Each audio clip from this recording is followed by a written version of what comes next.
الحمد لله نحمده ونستعينه ونستغفره ونؤمن به ونتوكل عليه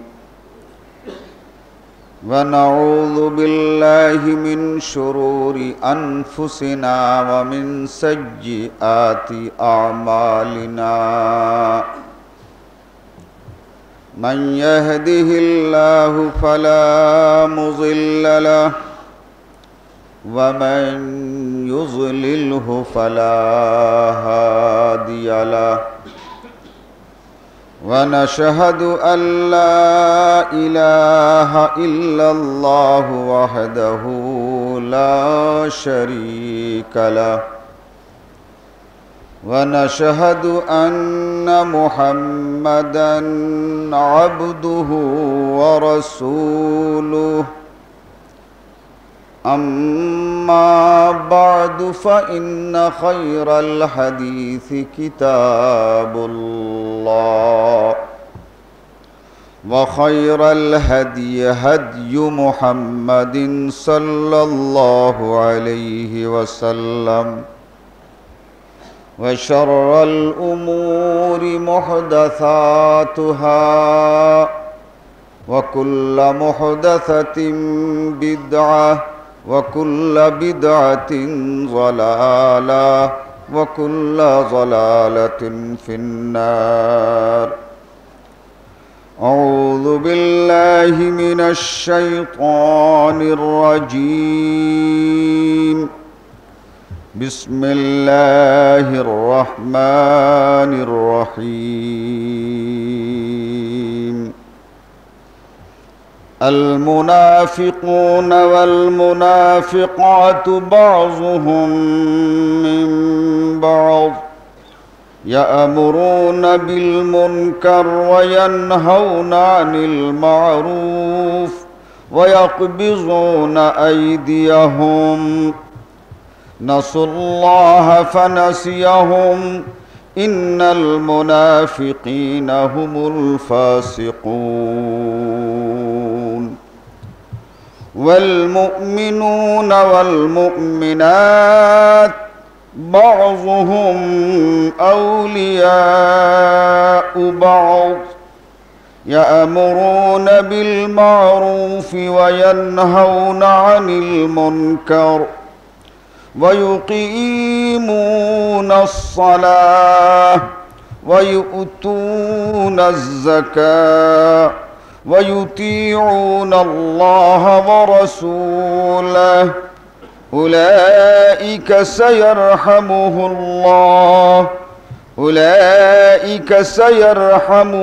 الله إن الله عزيز حكيم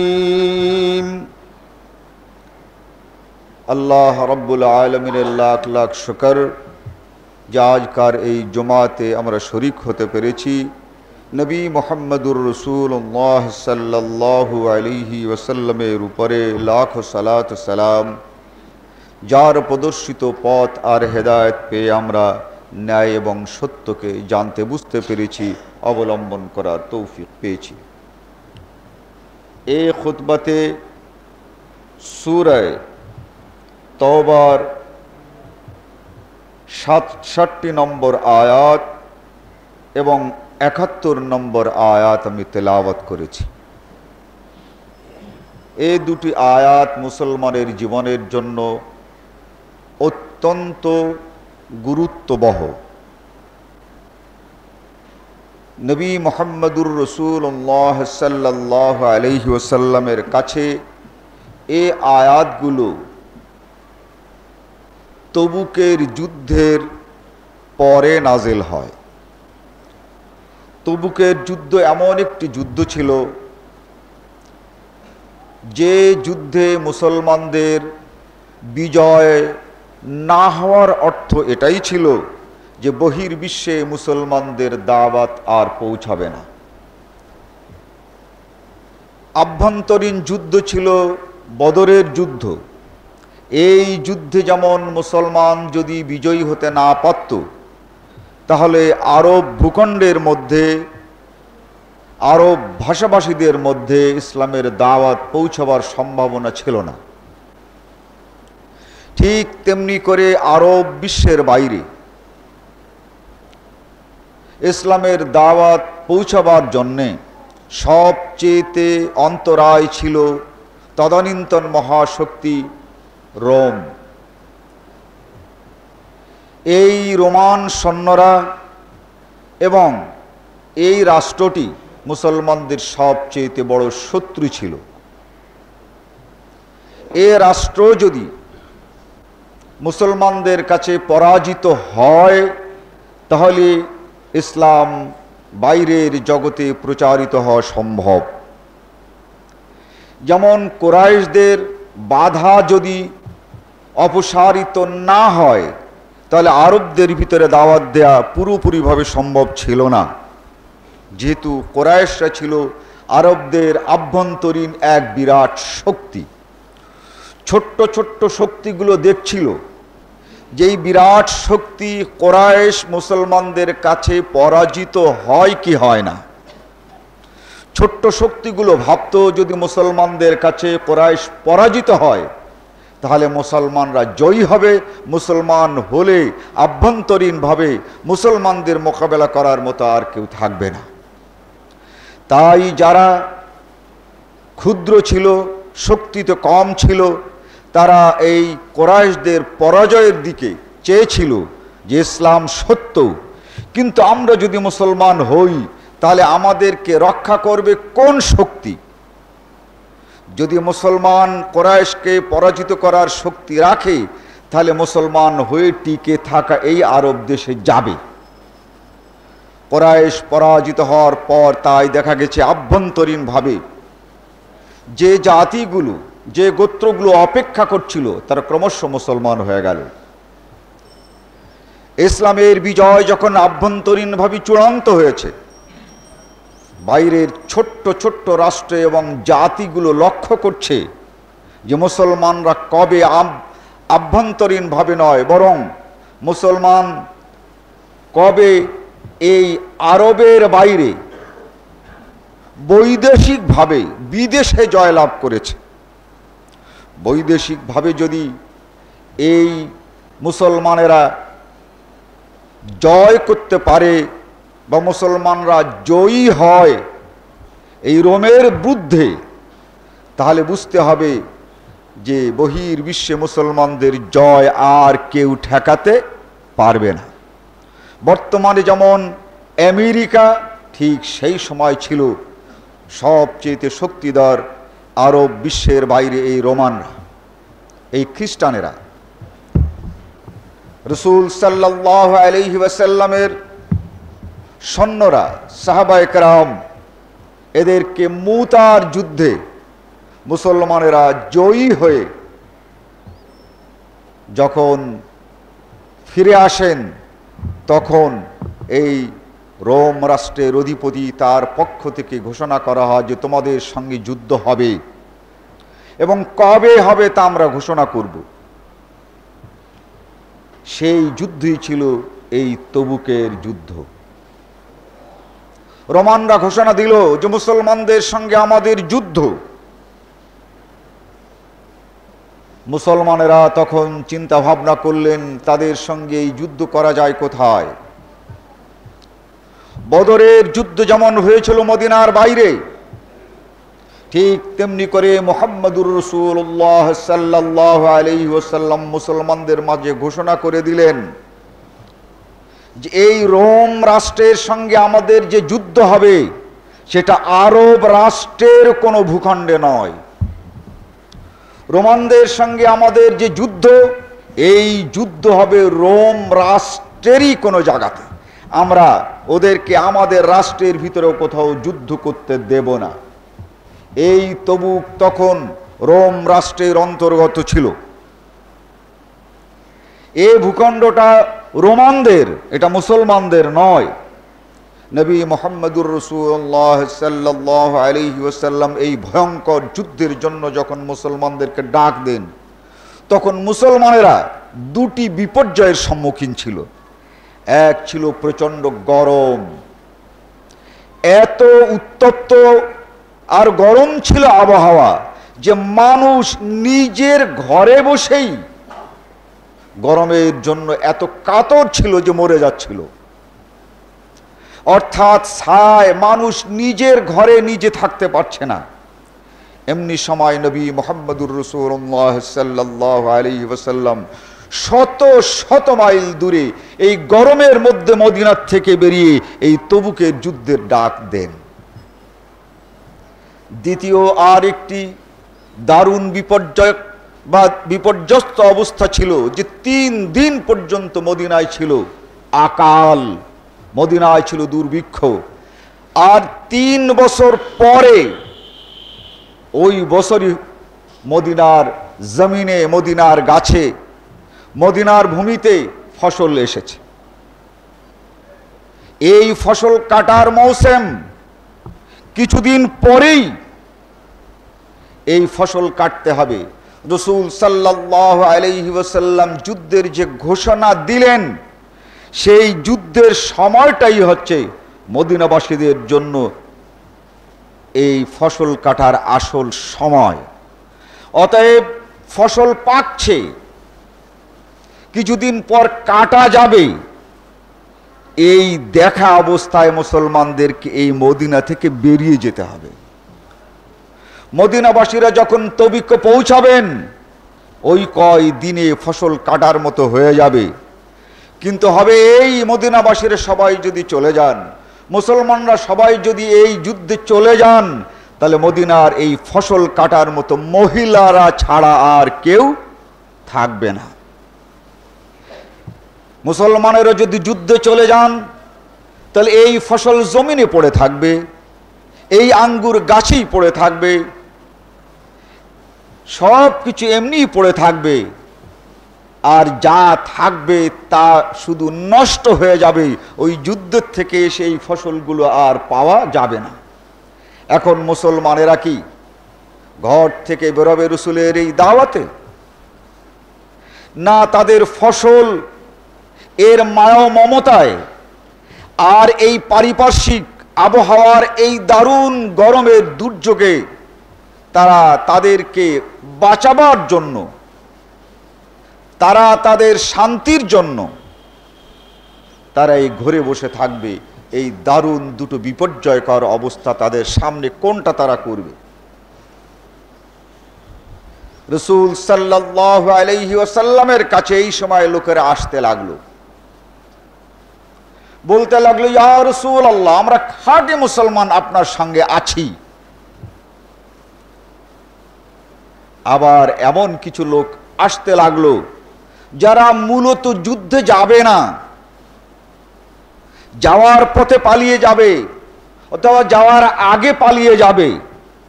তারাও এসে বলছে, আমান্না বিল্লাহি ওয়া বিল ইয়াউমিল আখির, হে আল্লাহ, আমরা আল্লাহর উপরে ঈমান এনেছি, কিয়ামতের উপরে বিশ্বাস করি, আমরা খাঁটি মুসলমান।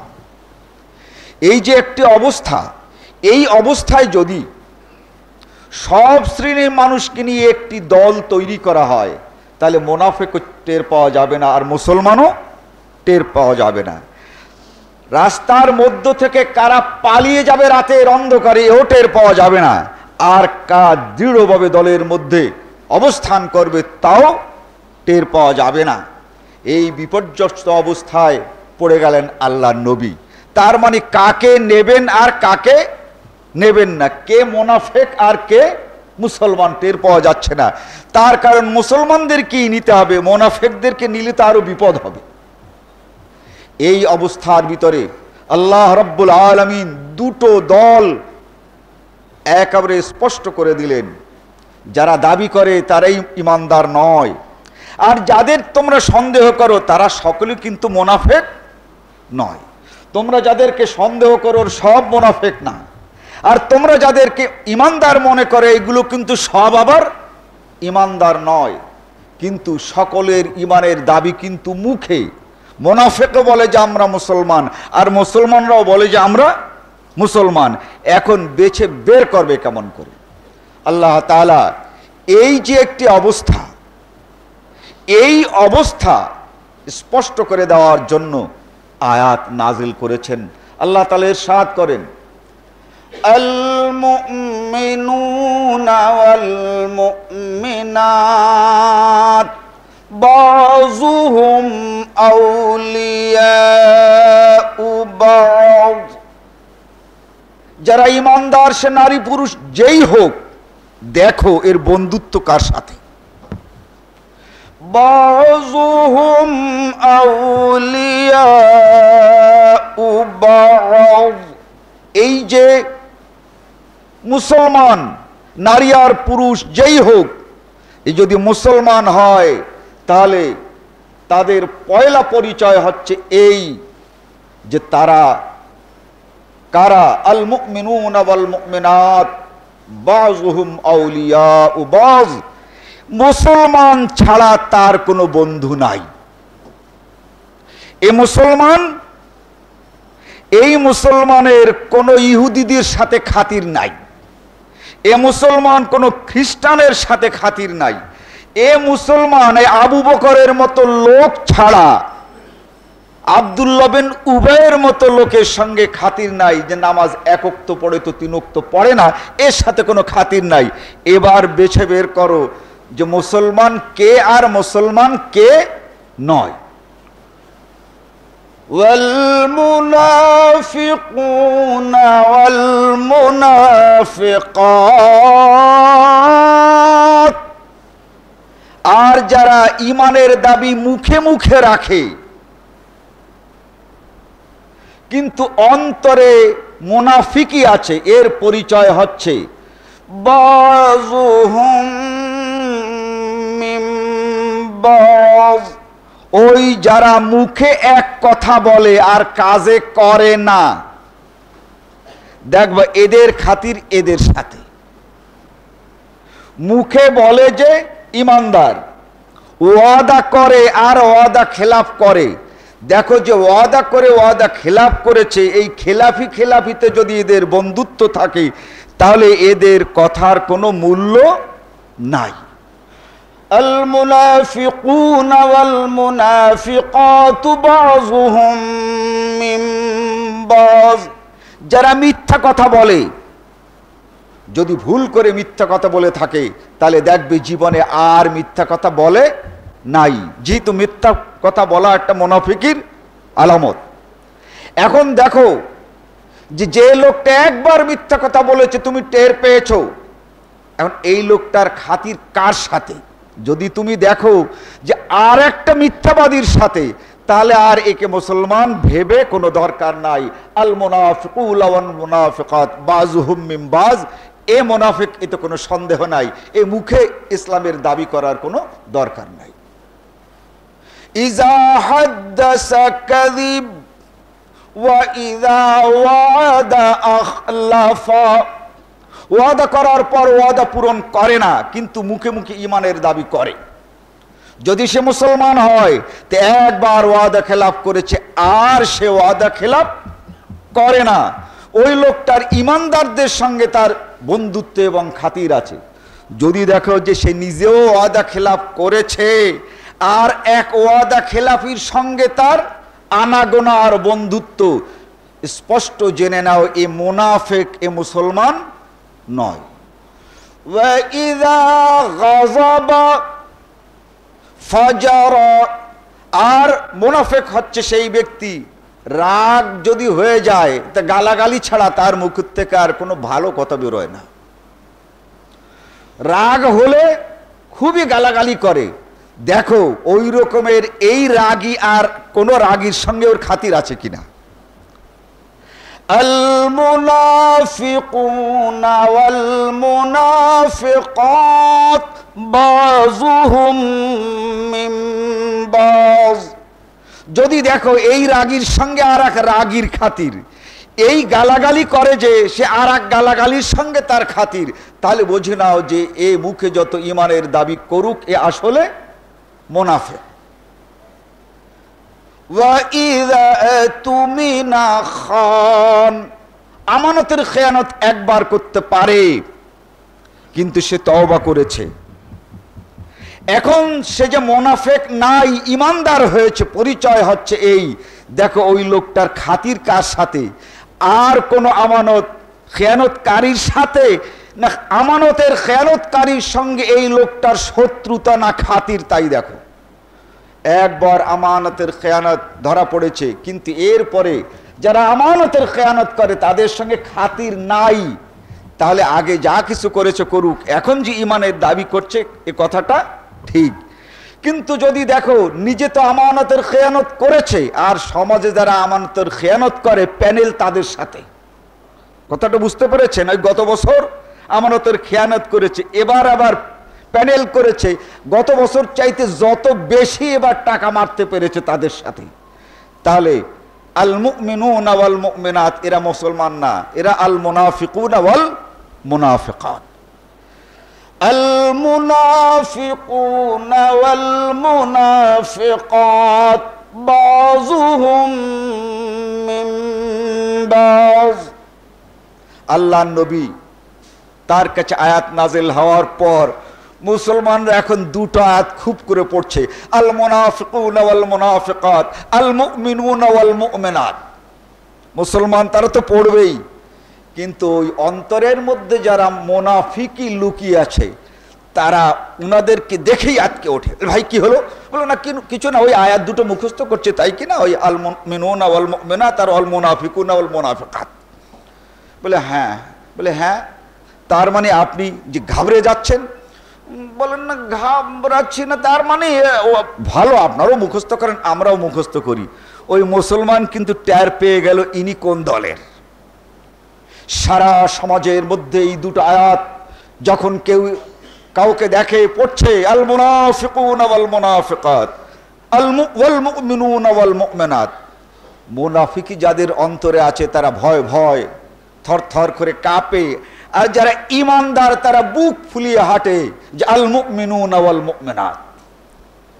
আল্লাহ রাব্বুল আলামিন আবার বলছেন, ইয়া'মুরুনা বিল মা'রুফ ওয়া ইয়ানহাউনা আনিল মুনকার। যারা ইমানদার, ইয়া'মুরুনা বিল মা'রুফ, যা আল্লাহ বলেছেন, যা আল্লাহর নবী করতে বলেছেন, পছন্দ করেছেন, দেখবে ইমানদার যে হবে সে সেইগুলোই করতে বলে, আর আল্লাহর নবী যা ভালো মনে করেছেন সেগুলো নিজে করে আর অন্যকে করতে বলে। আর যারা মুনাফিক, ইয়া'মুরুনা বিল মুনকার ওয়া ইয়ানহাউনা আনিল মা'রুফ, যা আল্লাহ পছন্দ করেন না, যা আল্লাহর নবী পছন্দ করেন না, ভিতরে ভিতরে ওইগুলো করার কথা বলে। আর আল্লাহর নবী যা পছন্দ করেন, আল্লাহ যা পছন্দ করেন সেইগুলো করতে নিষেধ করে, সেইগুলো করতে নিষিদ্ধ করে, পরামর্শ দেয় যে ওইগুলো করবেন না। ইয়া'মুরুনা বিল মুনকার, এই প্রচন্ড গরম, এর মধ্যে ঘর থেকে বেরিও না। আর আল্লাহর নবী বলছেন ঘর থেকে বেরিয়ে আসো, ইনফিরু, তোমরা ঘর থেকে বের হও। আর এরা বলে এই প্রচন্ড গরমে ঘরের থেকে বের হওয়ার দরকার নাই, কাজ করার লোক আরো আছে, আপনি যদি না যান একা কাজ ঠেকে থাকবে না। চিত্রাইলির ময়দানের সভা ও আছে, ওখানে কাজের লোক আছে, আপনি যদি নাও যান তো কোনো ক্ষতি নাই, সভাও হয়ে যাবে। আছে না নাই? অনেকে আমরা উকি মেরে দেখি নাই। ইয়া'মুরুনা বিল মা'রুফ, আল্লাহ যা পছন্দ করেন, আল্লাহর নবী যা পছন্দ করেন, যে আমর বিল মা'রুফ, যে আল্লাহর দ্বীনের প্রচার, কোরআন এবং হাদিসের এই প্রচার, এর জন্য যারা ইমানদার তারা সব সময়ের জন্য কান খাড়া করে রাখে। যারা ইমানদার সব সময়ের জন্য সতর্ক রাখে যে আমি ওয়াজ করতে পারি না, আমি বক্তৃতা করতে পারি না, আমি কোরআন হাদিস মানুষের কাছে পৌঁছাতে পারি না, কিন্তু আমার এক সাথী, একজন আহলে হাদিস সে যদি উচ্চ গলায় মানুষের কাছে পৌঁছিয়ে দেয়, এটা আমার তরফ থেকে হবে, এতে আমার অংশগ্রহণ করা উচিত, হয় আমার শারীরিক, না হয় মানসিক, না হয় আর্থিক। কিন্তু বলে যে আমি একা না গেলে হবে কি, ও চিত্রালির সভা, ওটা হয়েই থাকবে। এগুলো ইমানদারের পরিচয় নয়। ইমানদারের পরিচয় হচ্ছে এই, ইয়ামুরুনা বিল মারুফ, সে নিজেই অংশগ্রহণ করে। আমর বিল মারুফ, আল্লাহ যা বলেছেন, আল্লাহর নবী যা বলেছেন তার জন্য নিজেই অংশগ্রহণ করে, এবার অনেককে তার দিকে ডাকে। ইয়ামুরুনা বিল মারুফ ওয়া ইয়ানহাউনা আনিল মুনকার, যা আল্লাহ পছন্দ করেন না, আল্লাহ রসুল পছন্দ করেন না, এমন সকল কাজগুলো যাতে না হয়, ব্যক্তিগতভাবে নিজেও এই কাজের বুদ্ধে কাজ করে এবং যাদের দ্বারা করানো সম্ভব তাদেরকে সহযোগিতা দান করে। ইয়ামুরুনা বিল মারুফ ওয়া ইয়ানহাউনা আনিল মুনকার। এরপরে আল্লাহ তাআলা বলেন আরেকটি পরিচয় হচ্ছে মুনাফিকদের এই, ইয়াকবিজুনা আইদিয়াহুম, কাজ ভালো কিন্তু সেই কাজে হাত দেয় না। আইদ মানে হচ্ছে, ইয়াদুনের বহু বচন হচ্ছে আইদ। তা আল্লাহ বলেন ইয়াকবিজুনা আইদিয়াহুম, ভালো কাজ, ভালো কাজ বলে আপনি একটু আসেন, বলে আপনারা করেন, আমি আছি আপনাদের সাথে, কিন্তু আসলে কাছে কাছে নাই। ইয়াকবিজুনা আইদিয়াহুম, ভালো কাজ দেখে বোঝে কিন্তু হাত দেয় না। ওয়া ইয়াকবিজুনা আইদিয়াহুম, আর যারা ঈমানদার তাদের কথা হচ্ছে না, তারা সরাসরি ভাবে অংশগ্রহণ করে এবং সেখানে তারা সরাসরি হস্তক্ষেপ করে। এই হচ্ছে পরস্পরের পরিচয়। নাসুল্লাহ ফানাসিয়াহুম, যারা মুনাফিক, নাসুল্লাহ, তারা আল্লাহকে ভুলে যায়। আর যারা ঈমানদার সব সময়ের জন্য ইউতিউনাল্লাহ ওয়া রাসূলাহু, সব সময়ের জন্য আল্লাহর কথা মনে করে, রসুলের কথা মনে করে, কি আল্লাহ বলেছেন তাই করতে থাকে, কি আল্লাহর নবী বলেছেন তাই করতে থাকে। তাহলে এই হাত না দেওয়া কাদের স্বভাব? মুনাফিকদের স্বভাব। ইয়াকবিজুনা আইদিয়াহুম, তারা বলে যাব, সবাই তো যাওয়ার কথা, তো ওটা সন্ধ্যার পরে গেলে, মগরিবের নামাজ পড়ে গেলেও হবে, যদিও সভা এই মগরিবের আগে শুরু হবে, আছে না, কাজগুলো ছোট, কিন্তু আপনি আপনার মানসিকতার দিকে লক্ষ্য করুন। কেন যখন সভা শুরু হবে তার কি আমরা আধা ঘন্টা আগে যেতে পারি না? তার মানে আপনি মনে করেন যারা আহলে হাদিস না, এটাই মাঠটা প্রথমে আপনার আগে দখল করে নিক, এরপরে আপনি একটু দাঁড়ায় দাঁড়িয়ে শুনলেও পারেন, না হলে সালাম দিয়ে চলে আসলেও পারেন। এই কি নাসুল্লাহ ফানাসিয়াহুম, এরা আল্লাহকে ভুলে যায়, আল্লাহ এদেরকে ভুলে যায়। এরা যখন আল্লাহর দিকে অগ্রসর হয় না, আল্লাহ তাদের উপরে কোনো রকমের মেহেরবানি অবতীর্ণ করেন না, কোনো সাহায্য সহযোগিতা করেন না। এর অর্থ হচ্ছে নাসুল্লাহ ফানাসিয়াহুম। আল্লাহ রাব্বুল আলামিন ইরশাদ করেন ওয়া ইউকিমুনাস সালাহ, যারা ঈমানদার তারা নামাজ কায়েম করে। নামাজ কায়েম করতে পয়সা লাগে না, তাই তারা নামাজ কায়েম করে। আর মুনাফিকদের কথা হচ্ছে তারা নামাজ খুব বেশি বেশি করে পড়ে, যেহেতু এতে পয়সা লাগে না, কিন্তু পয়সা খরচ করার ব্যাপারে মুনাফিকরা নাই। বেশি করে মসজিদে নামাজ পড়বে, দোকানে যেয়ে যেন আপনাকে পাওয়া না যায়।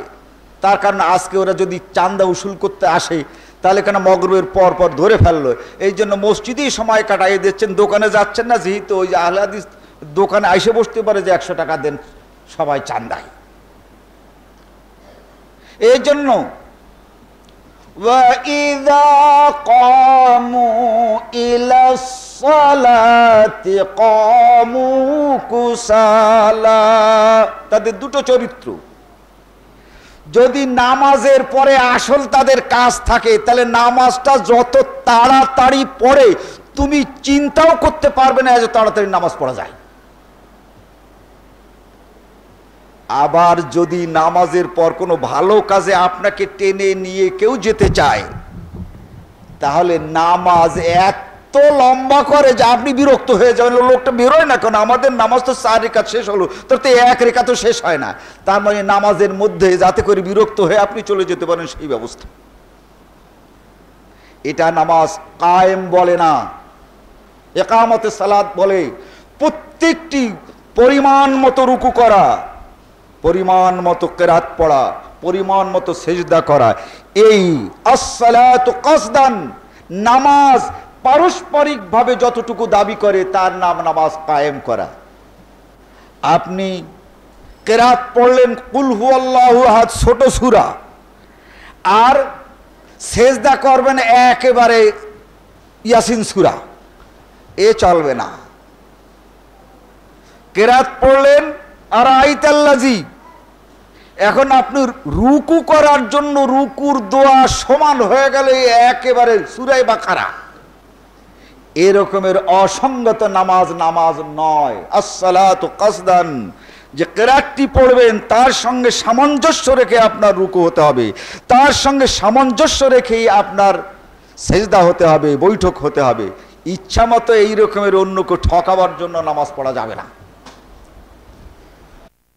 ইকামতের মধ্যে সময় মতো নামাজ পড়েন, আর কিছু লোক সময় মতো পড়ে না কিন্তু নামাজ পড়ে, এরা কিন্তু মুনাফিক। সময়ের চেয়েতে দেরি করে নামাজ পড়া, এটা মুনাফিকি। তারা যতটুক নামাজ পড়লে নামাজের তৃপ্তি হয় তারা ততটুক নামাজ পড়েন। নামাজ লম্বা করে মানুষকে কষ্ট দেন না। নবী মুহাম্মদুর রাসূলুল্লাহ সাল্লাল্লাহু আলাইহি ওয়াসাল্লামের কাছে এসে নালিশ করল, ইয়া রাসূলুল্লাহ, অমুক সাহাবী তিনি নামাজ পড়াচ্ছিলেন, বলে তারপর, বলে একজন তো নামাজ ছেড়ে দিয়ে বারান্দায় আবার নামাজ পড়ে খেতে চলে গেল, খামারে চলে গেল। বলে তাই নাকি? বলে হ্যাঁ। বলে ডাকো, ওই দুইজনকেই ডাকো।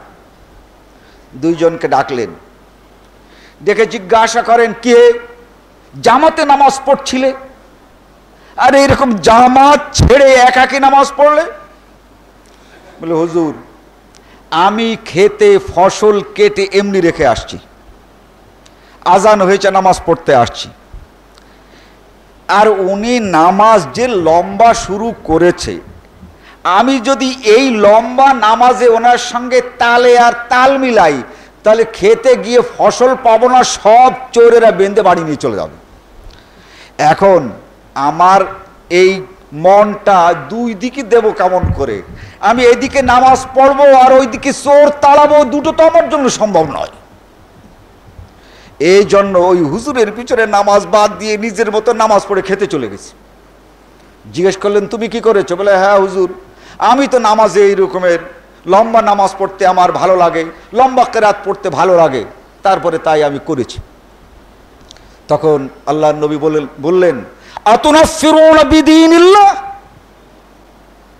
আল্লাহর দ্বীনের প্রতি মানুষের অনীহা সৃষ্টি হোক, আল্লাহর ইবাদতের প্রতি মানুষের ঘৃণার উদ্রেক হোক, ঘৃণা সৃষ্টি হয়, এই রকমের ঘৃণা সৃষ্টিকারী নামাজ তুমি পড়াতে চাও? খবরদার এই রকমের আর করবে না।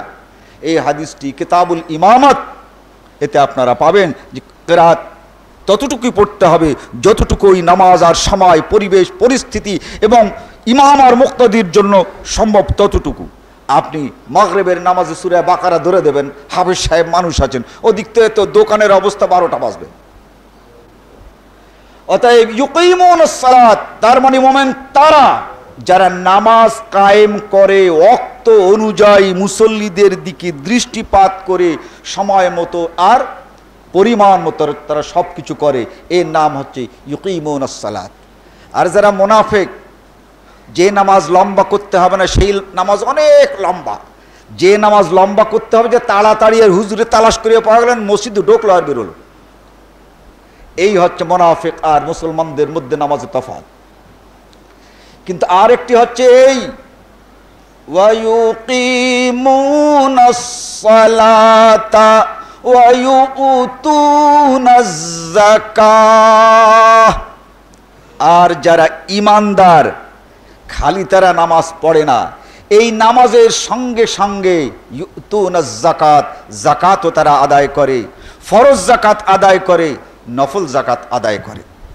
এক সময় সাহাবারা শুধু ফরজ যাকাত আদায় করেন, ফিতরাটা দিয়ে দিলেন, ওশর দিয়ে দিলেন, যাকাত দিয়ে দিলেন। এখন বলে সব তো দেওয়া হয়ে গেছে ভাই, আর কিছু নাই, ওই আমাদের এখানে ফিতরা দেওয়া হয়ে গেছে বলে তারপরে যাকাত আমরা দিয়ে দিছি, আমাদের কাছে আর কিছু পাওনা নাই। যেমন গরিব মানুষ এই যাকাতই পাবে আর ফিতরা পাবে আর নাই। নবী মুহাম্মদুর রাসূলুল্লাহ সাল্লাল্লাহু আলাইহি ওয়াসাল্লাম একদিন খুতবায় দাঁড়িয়ে বললেন, আন ফাতিমা বিনত কাইস রাদিয়াল্লাহু তাআলা আনহা قالت قال رسول الله صلى الله عليه وسلم ইন্না হাক্কান ফিল মালে সাওয়াজ যাকাত। হে ধনী সাহেবেরা শুনে রাখুন, ওই যাকাত ছাড়াও অভাবীদের জন্য তোমাদের এই ভান্ডারে তাদেরই সম্পদ আছে। ইন্না ফিল মালে লাহাক্কান সাওয়াজ যাকাত, এই যাকাত ছাড়াও এই সমাজের জন্য দানের পয়সা তোমার ওখানে আছে। অর্থাৎ ধনীদের কাছে যাকাত আর ফিতরা ছাড়াও আরো অভাবী মানুষের জন্য পাওনা আছে। শুধু যাকাতই শেষ হয়ে যায় না, আল্লাযীনা ইউকিমুনাস সালাত ওয়া ইউতুনাজ যাকাত, এটা তাদের দিতে হবে। আজ আমরা যদি ভাবি, চিন্তা করি যে তাবলীগ ইয়ামুরুনা বিল মারুফ, এই ন্যায় কাজের নির্দেশ মানুষকে পৌঁছাবেন, এই ন্যায় কথাগুলো অন্যায় কথা থেকে মানুষকে বিরত রাখার জন্য আমরা সকলে মিলে যে একটা সাদকায়ে জারিয়া, একটা জলসার আহ্বান করেছি, এতে কে কতটুক অংশগ্রহণ করেছি? ইয়ামুরুনা বিল মারুফে কতটুক এসেছি? নামাজ সবাই পড়ছি, ওয়া ইউতুনাজ যাকাত, আমার অর্থের মধ্য থেকে এই নেক কাজে, এই তাবলীগের কাজে যে আমার অর্থ ব্যয় হওয়া উচিত ছিল, এর কতটুকু আমরা করতে পেরেছি? যদি আমরা ততটুক করতে পেরে থাকি যতটুক আমার আর্থিক দাবি, আমি যেটা পারি এটা যদি আমি করে থাকি, আল্লাহর কাছে জবাব হবে। আর যদি বলি, পরওয়ারদিগার তুমি আমাকে যা দিয়েছিলে আমার সংসার খরচের পরে, আমার নিজের প্রয়োজন মেটাবার পরে, এর চেয়েতে আমার বেশি দেওয়ার ছিল না, আপনার কথার কাজ আর আল্লাহ যখন মিলে যাবে আপনার এই কথার সঙ্গে, তখন আল্লাহ রাব্বুল আলামিন এতেই সন্তুষ্ট হবেন। আর নিজে এমন কিছু দিলেন যেটা আপনার এই দানটা আপনার নিজের আর্থিক সঙ্গতির সঙ্গে গরমিল হয়, তার মানে আপনি আল্লাহকে ঠকালেন, আর কেউকে ঠকান নাই। তার কারণ আল্লাহ জানেন, বুঝতে পারছেন যে আপনার কি আছে আর কি নাই। যিনি গিয়েছেন তিনি কিন্তু কিছু জানেন না। ঠকালেন কারে? আল্লাহকে। আজ যদি আপনি ঠকান, সেই দিন আল্লাহ রাব্বুল আলামিন স্পষ্ট করে বলছেন, ওয়ামান কানা ফি হাযিহি আমা,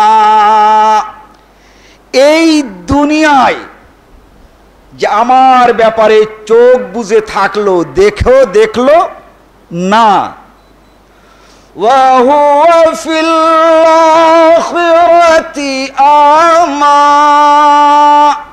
ওই কিয়ামত আল্লাহ রাব্বুল আলামিন তাকে অন্ধ করে উঠাবেন। শুধু কি তাই? ফানাসিতাহা, আর এই অন্ধকে আল্লাহ ভুলে যাবেন। লোকটা যদি অন্ধ হয় আর সকলেই যদি হাত ধরে নিয়ে যায়, তাহলে অন্ধ হলেও জায়গা মতো পৌঁছতে পারে। ফানাসিতাহা, আল্লাহ বলেন এই অন্ধ আমি সেদিন করব, আর আমি একে মনে করব না। তো চিন্তা করে দেখেন, সেই দিন কেউ কারো কথা মনে থাকবে না। আর সেদিন আল্লাহ যদি ভুলে যান, তাহলে অবস্থাটা কি হবে? স্ত্রী স্বামীর কথা স্মরণ করবে না, স্বামী স্ত্রীর কথা স্মরণ করবে না। আর আল্লাহ যিনি স্মরণ করলে আল্লাহ নবীর স্মরণ হবে, সেই আল্লাহ ভুলে গেলেন, তাহলে অবস্থাটা কি?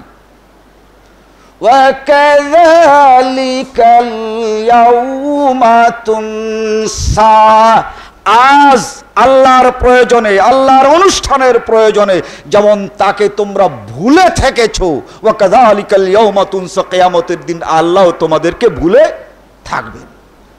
আজ ভাবতে হবে যে আমরা কোন দিকে যাব। তবুকের যুদ্ধের সময় আমাদের হাজির হয় নাই, অত বড় কঠিন সময় আমাদের সামনে আসে নাই, তবু এই দুটো আয়াত আমাদিগকে আমাদের ঈমান এই খালিসপুরে বসেই পরীক্ষা করছে।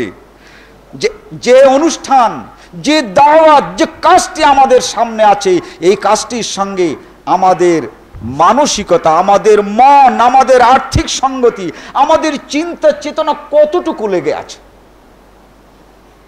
যদি সত্যিকার অর্থে আপনার সঙ্গতি অনুযায়ী আপনার জন্য সম্ভব ততটুকু যদি এই আমর বিল মারুফ নহি আনিল মুনকারের সঙ্গে লেগে থাকে, অর্থাৎ আল্লাহ যা ভালোবাসেন, আল্লাহর নবী যা ভালোবাসেন, এই হিসাবে যদি লেগে থাকে, তাহলে বুঝতে হবে যে আমরা আমাদের কথায় সত্যবাদী। আর যদি প্রয়োজন পরিমাণ আমরা এই নেক কাজে সহযোগিতা করতে পারি নাই, এটাকে একটা মুসিবত মনে করছি। যেমন মদিনাতে এই তবুকের যুদ্ধ কেউ কেউ মুসিবত মনে করে কিন্তু দূরে ছিল, আর আরেকটি দল ছিল জিতে যদি যায় বলবো আলহামদুলিল্লাহ, আর যদি তবুকের যুদ্ধে মুসলমানরা হেরে যায় বলবো নাউজুবিল্লাহ, বলেছিলাম না এই কাছে যাওয়া উচিত ছিল না। আজ আমাদের জালসাতে সব কিছু যদি ভালো ভালো হয়, তাহলে অনেক লোক বাড়ি থেকেও বলবে যে আমি গিয়েছিলাম, তবে দেখা করে আসতে পারিনি আপনার সঙ্গে, আমি কাজটা সেরে তাড়াতাড়ি চলে আসছি। কিন্তু উনি কিন্তু তখন বাগেরহাট ছিলেন, যেহেতু এসে শুনেছে যে সভাটা খুব সুন্দর হয়ে গেছে, এই রকমের দু একটা লোকের সঙ্গে কিন্তু আমার দেখা হয়েছে। বলে আপনি বাগেরহাট ছিলেন না? বলে বাগেরহাট আসলে আমার মনটা তো ছিল, এই জন্যই আর বলছে আর কি। ওনার মন ছিল খালিসপুর, নিজে ছিলেন বাগেরহাট। এই রকমের মানসিকতা যদি নাউজুবিল্লাহ আমাদের না হয়, তার কারণ আমরা সবাই বক্তৃতা করতে পারি না, আমরা সবাই লিখতে পারি না। এই যে দাওয়াতি কাজটি, সত্যি ওইখানে কেউ নেই আমাদের। একটি দর্জির দোকান শুধু এই আমাদের মাঠের পাশে আছে আহলে হাদিস, আর কিন্তু আশেপাশে নাই। সেই জায়গাতে আমাদের সভা হতে যাচ্ছে। অতএব এটা খালিসপুরের তবুকের চাইতে কোনো অংশে কম না। অতএব আমরা সেখানে সত্যিকার ইমানদারের পরিচয় দিয়ে সেখানে সময়ের আগে উপস্থিত হয়ে এই জলসার সার্বিক সহযোগিতা যদি আমরা না করি, তাহলে কিন্তু এই বাৎসরিক সভা আমাদের জন্য আল্লাহর পক্ষ থেকে একটা দারুণ পরীক্ষা। এই পরীক্ষা আমরা উত্তীর্ণ হতে পারবো না। মদিনাবাসীদেরকে তবুক দিয়ে পরীক্ষা করেছিলেন সামগ্রিকভাবে। আর এই ধরনের কঠিন কাজ বৎসরে একটা দুটো এসে আমাদের ইমানের কিন্তু পরীক্ষা হয়। নাউজুবিল্লাহ, এ কথা বলছি না যে আমরা সকলে মোনাফিক, কিন্তু মোনাফিকিটা কখনো মুখে প্রকাশ পায় না, মোনাফিকি হচ্ছে এই সকল কাজে। তাই আমাদের চরিত্রে, আমাদের কাজে এই মোনাফিকি যেন প্রমাণ না হয় এবং আমরা যেন ইমানদার হতে পারি, তথা এই নেক কাজ, এই নেক কাজে আমার শারীরিক, আমার আর্থিক সকল যোগ্যতা পরিমিত খরচ করতে পারি, সেটাই যদি আমরা করি, ইনশাআল্লাহুর রহমান আমাদের সামনে যা ছিল, যতটুকু ছিল, যতটুকু আমরা পেরেছি, তাই নিয়ে আল্লাহর কাছে হাজির হতে পারবো। আর এই সামান্য এতেই যদি আমরা পেশপা হই, তাহলে ওয়াকাযালিকাল ইয়াউমা তুনসা, আল্লাহ বলেন সেদিনকে এই কাজ ভুলেছিলে, আজ আমি তোমাদেরকে ভুলে থাকলাম। আল্লাহ তাআলা আমাদের সকলকে এই কাজে সার্বিকভাবে সহযোগিতা দান করার তৌফিক দান করেন। বারাকাল্লাহু লানা ওয়া লাকুম ফিল কুরআনিল আযীম।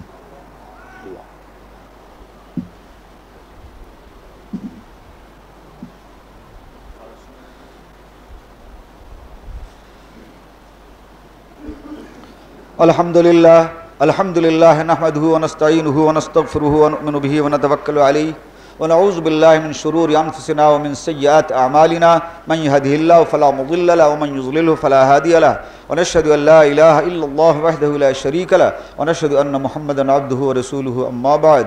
আউযু বিল্লাহি মিনাশ শাইতানির রাজীম। বিসমিল্লাহির রাহমানির রাহিম।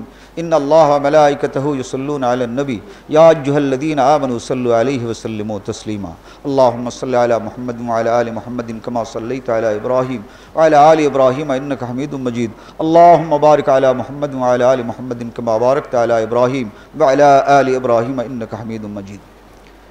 আজও সালাম ফেরাবার পর আপনাদের কাছে এই সবার জন্য যাবে কাপড় নিয়ে। যতক্ষণ পর্যন্ত এই কাজটা শেষ না হয় ততক্ষণ পর্যন্ত আপনারা দাঁড়াবেন না। আর যে যা পারেন, এটা হচ্ছে সাময়িক। এই মসজিদ মনে করেন এটাও একটা ইউনিট। এমনও হতে পারে যে আপনি দিয়েছেন তবু এখানে 1 টাকা দিতে পারলেন। এইভাবে যে যা পারেন তা দেবেন।